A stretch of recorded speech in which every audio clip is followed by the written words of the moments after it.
Абхазские мандарины – это бренд, который хорошо знают и любят далеко за пределами республики. На плантации «София» в самом разгаре сбор урожая цитрусовых. Пожалуй, одним из главных сельскохозяйственных культур у нас в стране являются мандарины. Практически все собранные цитрусовые отправляются на экспорт в Россию.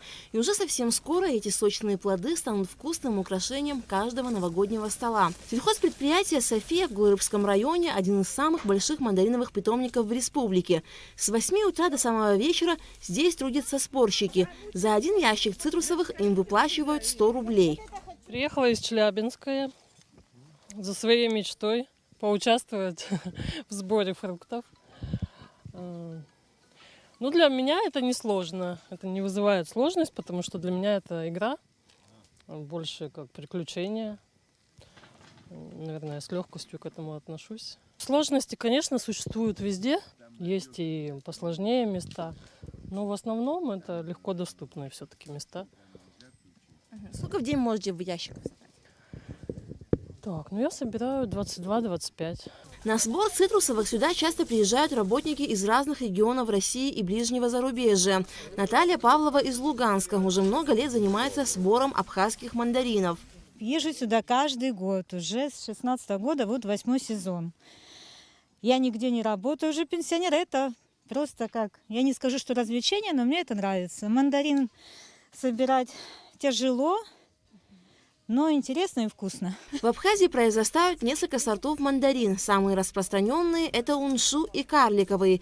На деревьях много плодов. Сборщики аккуратно срезают мандарины и сортируют по ящикам. Затем цитрусы отвозят на склад, где проходят сортировку. В этом году в Софии ожидают меньше урожая, чем в прошлом году. Тонн 120 уже собрали. Да. Ну, еще столько же, надеемся, что будет. Примерно, да, тонн 200-250. В этом году очень слабо. Пользуясь случаем, хочу обратиться к населению. Могут обращаться. Сборщики нам нужны. Хоть и урожай в этом году слабый, тем не менее мы хотим вовремя справиться, так как погодные условия тоже не позволяют. Таможенные правила для экспортеров цитрусовых остаются прежними. Чтобы вывести мандарины в Россию, необходимо иметь при себе особый пакет документов: таможенная декларация, карантинный сертификат, товарно-транспортные накладные. В настоящее время из Абхазии вывезено более 9 тысяч тонн цитрусовых. Мы получили данные, около 30 тысяч тонн будет собрано на территории Абхазии качественных мандарин. Это намного меньше, чем в прошлом году. Было и запланировано, и собрано, но качество лучше.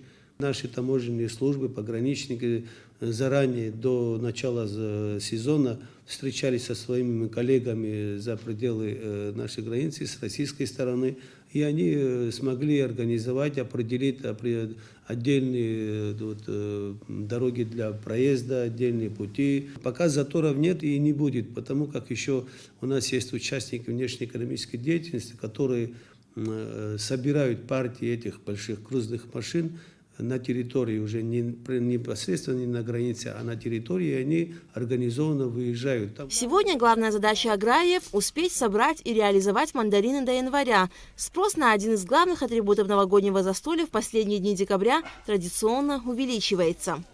Алика Трапшина, Алгвинджи, Абхазское телевидение.